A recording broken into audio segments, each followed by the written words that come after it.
Yeah, so the topic for today is Gambler's Ruin. ठीक है, Gambler's Ruin problem को हम दो लेंस से देखेंगे. The first lens is through Markov chains. ठीक है, and the second lens is random walk. ठीक है. Before getting to Gambler's Ruin problem, basically अगर Markov chains के कंटेक्स्ट में बात करूँ तो इसका एक काफ़ी अच्छी एनालॉजी है, एक पार्टिकल की analogy that is surrounded by two absorbent states. ये मेरा पार्टिकल है. ठीक है, the particle can get either absorbed into state number 2 or state number 1. ठीक है, and like I said in my previous video for Markov chains, once a particle enters the absorbent state, it will stay indefinitely in the absorbent state. कोई escape का तरीका नहीं है उसके पास. On similar lines, let's say मैं gambler हूँ और मेरे पास अमाउंट है K. ठीक है, and this is my winning amount. After I win the winning amount, I stop playing the game, I quit the game. And this is losing मतलब gambler is ruined amount. ठीक है, एक तरीके से. In any case, if I hit from K to L और K to 0, the game stops. ठीक है, तो ये मेरी बेसिकली बाउंड्री कंडीशन हो गई.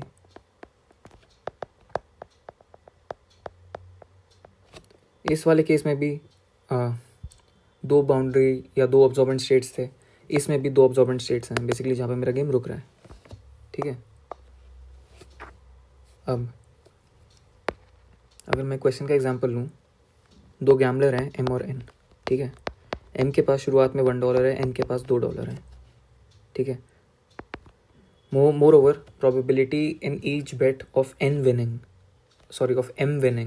probability of M winning in each bet, that is 2/3. ठीक है, consecutively probability of M losing, या फिर मैं ये कह लूँ कि N winning, वो कितनी हो जाएगी 1/3.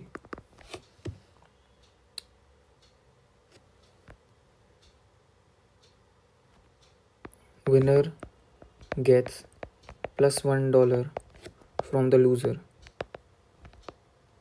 तो एसेंशियली लूज़र के पास -1 हो जाएगा और विनर के पास +1 हो जाएगा. ज़ीरो सम गेम टाइप है. ठीक है, कि एक से निकला दूसरे के पास पहुंच जाएगा. They play until one of them is bankrupt. ठीक है, या तो N के पास $0 हो जाए. अगर N के पास $0 हो गए तो M के पास $3 हो जाएंगे, या फिर N जीत जाए मतलब M के पास $0 है और N के पास $3 है. ठीक है, so essentially this line is very important. They play until one of them is bankrupt. ठीक है, और ये वाली भी हमें निकालना है कि गिवन कि M के पास $1 है, what is the probability that M wins. ठीक है, गिवन द स्टार्टिंग पॉइंट, क्या प्रोबेबिलिटी है कि वो जीत जाए गेम को. ठीक है, ये वाला निकालना है हमें बेसिकली.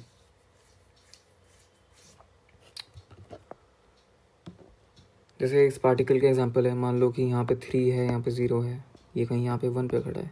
ठीक है, और ये यहाँ पे भी ऑब्जॉर्बेंट स्टेट है, यहाँ पे भी ऑब्जॉर्बेंट स्टेट है. So what is the probability that M wins, हम वो निकालनी है बेसिकली. ठीक है, अब ये देखो, जो मेरा स्टेप साइज़ है वो $1 है. $1 ऊपर $1 नीचे है. ठीक है, और गेम तभी ख़त्म होएगा जब one of them is bankrupt, कि मतलब N के पास या तो 0 हो जाए या N के पास 0 हो जाए. तो M और N के स्टेट्स क्या क्या पॉसिबल है. 3-0, M जीत गया, N जीत गया तो 0-3. ठीक है, अगर M एक स्टेप जीत गया तो 2-1 हो जाएगा, और एक तो करंट वाला है ही. ठीक है, तो ये स्टेट्स पॉसिबल हैं. अगर तुम देखो कि M की स्पेसिफिकली स्टेट्स क्या पॉसिबल हैं, 3 पॉसिबल है, 0 पॉसिबल है, 3-0 2-1 2-1 अरेंज करके लिख सकते हो एनी केस. ठीक है। और इसी के बेस पे मैं अपनी मार्क ऑफ चेन बनाऊंगा, गिवन कि मेरे पास प्रोबेबिलिटी है ईच बेट में क्या चल रहा है।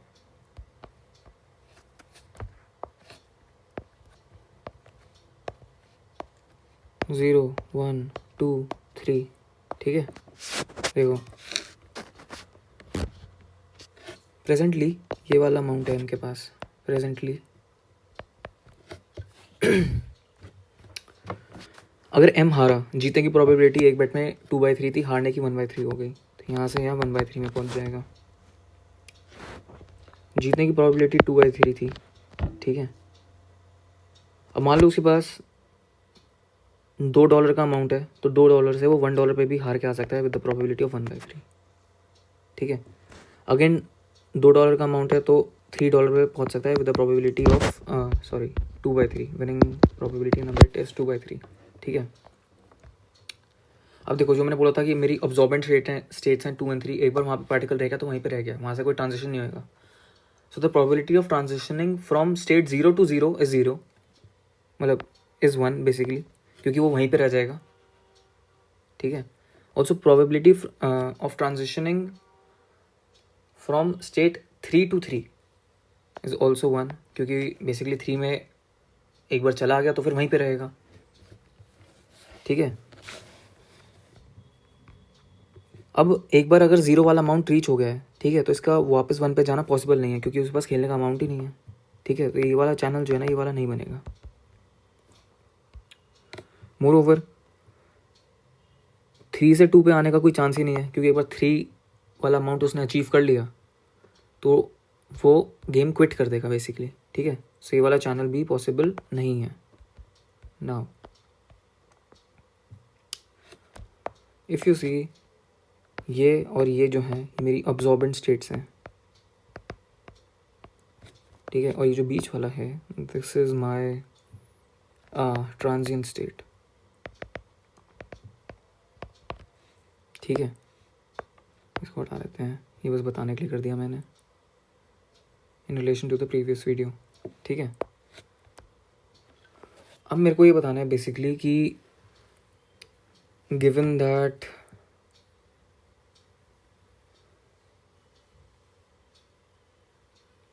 मेरे एम के पास $1 है, what is the probability that he wins, ठीक है। सो अगर मेरे पास 0 अमाउंट है, ठीक है, so the probability that I start from 0 amount to reach $3 वाला अमाउंट, ठीक है, दैट इज 0।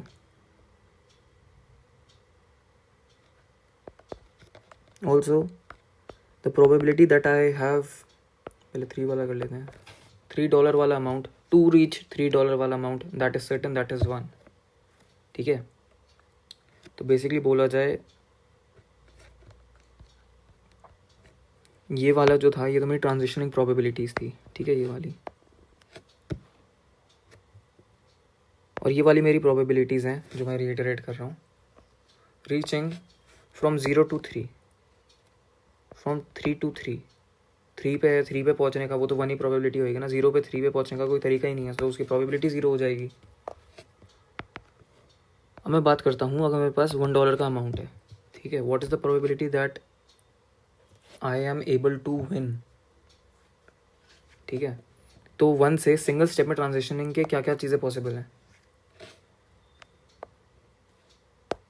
एक ये पॉसिबल है 1 से मैं 2 पे पहुंच जाऊं, so that is just like saying 2/3 of A2 transition probability multiplied by, एक तरीके से कह लो मेरी ऑक्यूपेंसी प्रोबेबिलिटी, ठीक है। Also I could definitely reach 0 से, अगर सॉरी 1 से अगर मैं हार गया 0 पे with the probability of 1/3, this is 1/3 of A0, but as you can observe A0 is 0, तो ये तो 0 हो गया, so this turns out to be 2/3 of A2।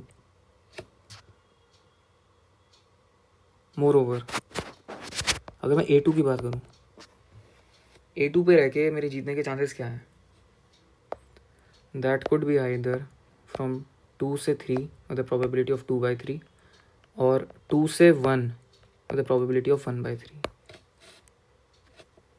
And that is just like saying 2/3 into a3. a3 की value 1 है, सो directly 1 लिख दिया. 1/3 a1. ठीक है. Now you can essentially substitute इस वाली इक्वेशन में से द वैल्यू ऑफ a2 या a1 कुछ भी सब्सटीट्यूट कर दूँ. What you would get is कि a1 की वैल्यू जो आ रही है ना 3/2 a1 हो जाएगा. तो यहाँ पे 3/2 a1 आ गया. माइनस 1/3 करेंगे 4/7. ठीक है. Consecutively you would try to find a2.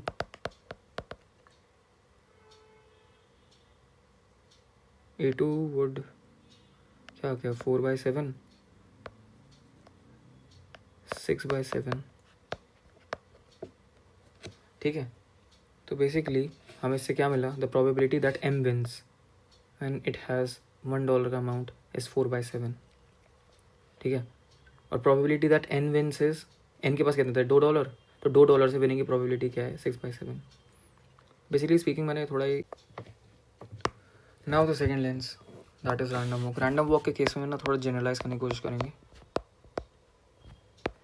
Random walk gambler's ruin problem.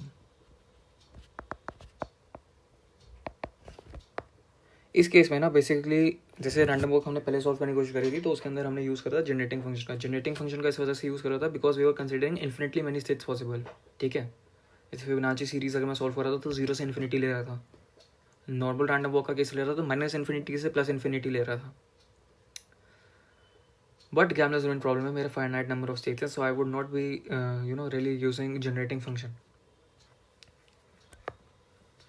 उसकी बजाय पहले तो मैं इसका ऑक्यूपेंसी प्रोबेबिलिटी की इक्वेशन लिख लेता हूँ.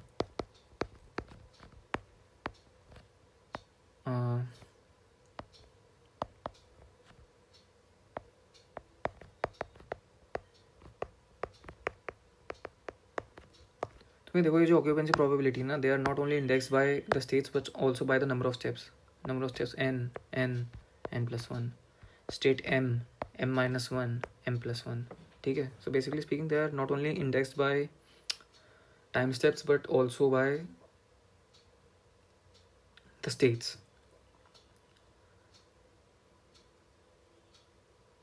अब गैम्बलर्स रूइन प्रॉब्लम में जैसे k था, l था, ठीक है, 0 था. एक एक स्टेप लेके फिर आगे पहुंचना था. ठीक है. इवेंचुअली टू l और टू 0. तो इन्हीं दो बाउंड्री कंडीशन के केसेस में मेरा जो गेम है वो बंद हो जाता, ख़त्म हो जाता.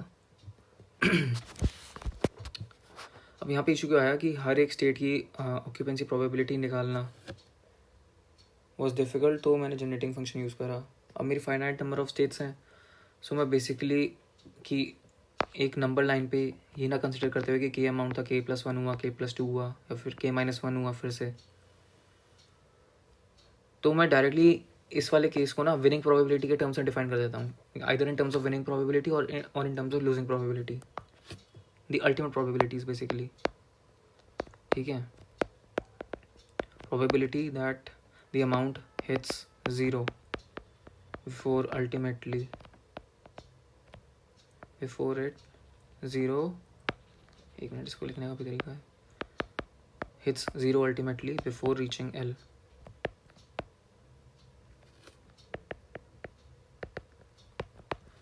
और the amount basically hits L ultimately before reaching 0.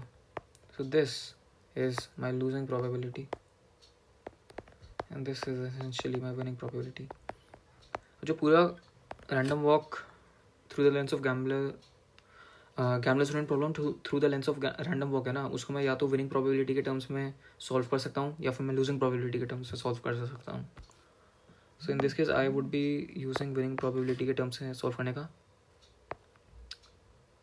So the way you write this is f. ठीक है. This is the probability that you have a certain amount k and you reach l वाला amount, winning वाला amount. Losing probability को लिखने का तरीका है that you have a certain amount k and you eventually reach zero. ये दोनों जो लूजिंग और विनिंग प्रोबेबिलिटी डिस्क्राइब करी ना, ये थोड़ा एसिम्प्टोटिक सेंस में डिस्क्राइब करी है कि इन्फिनिटी पे जाके क्या हो रहा होगा भाई, ठीक है। तो ये नहीं कि मतलब बीच के स्टेट्स में से जम कर करके जा रहा है, ठीक है। सीधा बस ये बताओ कि लूजिंग या विनिंग प्रोबेबिलिटी क्या है मेरी, ठीक है। इसके साथ एक और चीज़ें ये भी डिफाइन होती हैं, पी और क्यू, ठीक है। ये है बेसिकली कि ये प्रोबेबिलिटी है एक बेट में मेरे विनिंग या लूजिंग की, ठीक है। So again a number line के -1 k+1, ठीक है। अब क्योंकि नंबर ऑफ स्टेप्स मेरे तो फिक्स हैं, ठीक है, दैट इज़ एक सिंगल स्टेप, सिमेट्रिक ही है मेरी वॉक। सिमेट्रिक नहीं कहूँगा क्योंकि उससे प्रोबेबिलिटी जनरलाइज हो जाएगी। आगे हम केस देखेंगे where we could really change P और क्यू, उसकी वजह से मेरी बायस्ड रैंडम वॉक बन जाएगी कि बायस्ड टूवर्ड रूइन वाली सिचुएशन और बायस्ड टूवर्ड्स विनिंग वाली सिचुएशन। और एक जो बीच वाला केस है that is of symmetric random walk तो है ही, ठीक है। So f k of l अगर मैं इसको लिखूँ that is p times f k of -1l plus q times f l k +1। Basically मेरे को कोई सी एल अमाउंट पे यहाँ पे पहुँचना है, ठीक है।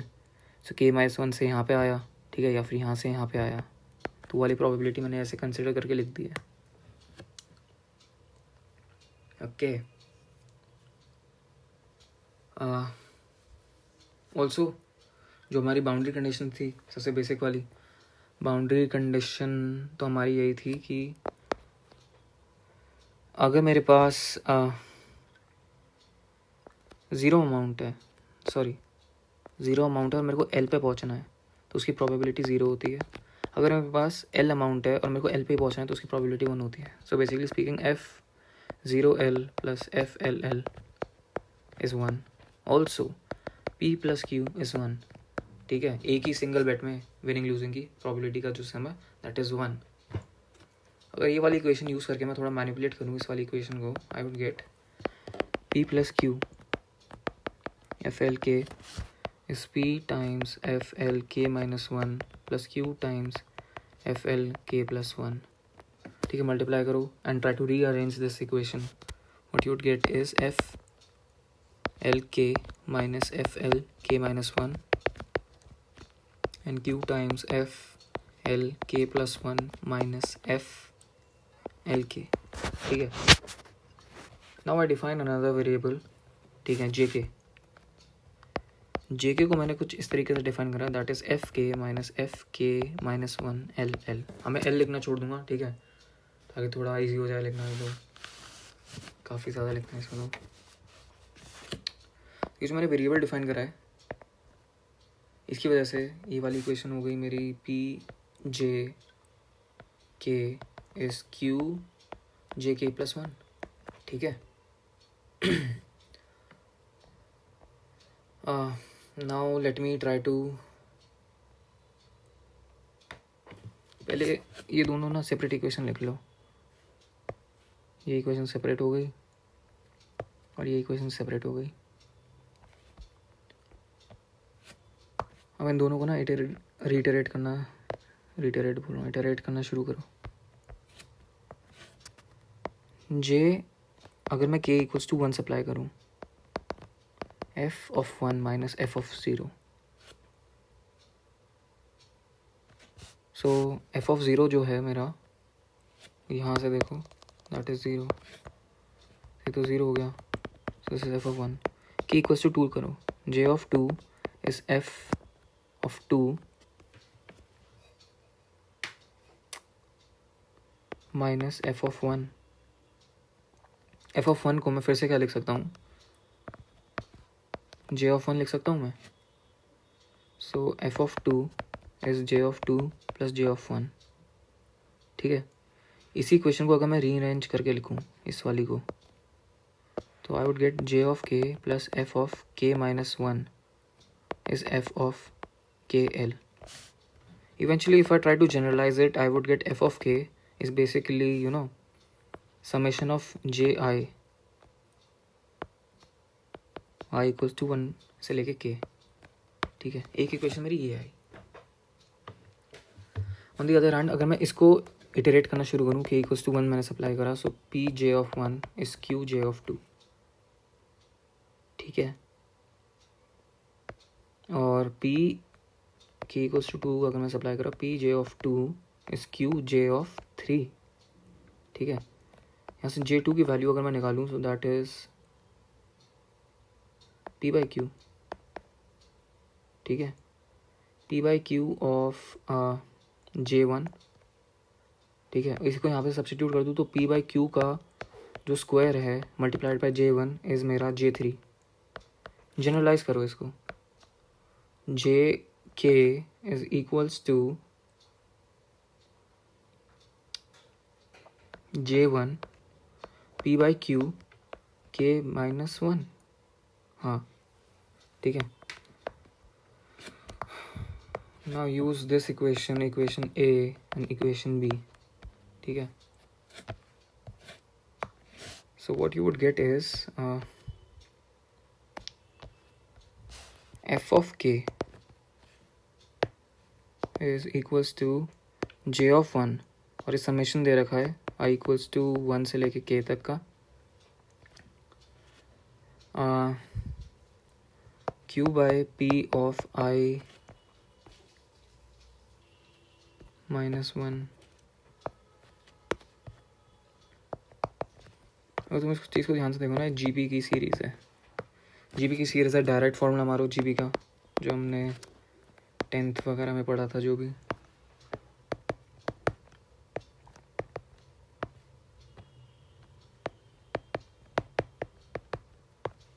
ठीक है।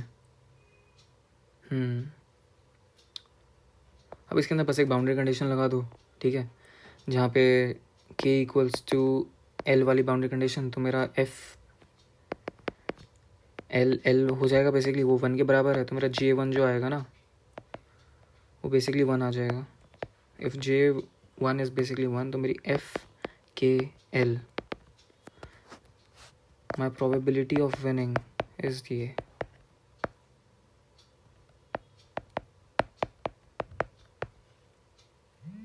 ठीक है। अब इस क्वेश्चन में यू कैन एसेंशियली पुट जो पिछले क्वेश्चन वाली, sorry this is p by Q, मैंने q बाई p क्यों लिख दिया, सॉरी, वही देख रहा था मैं।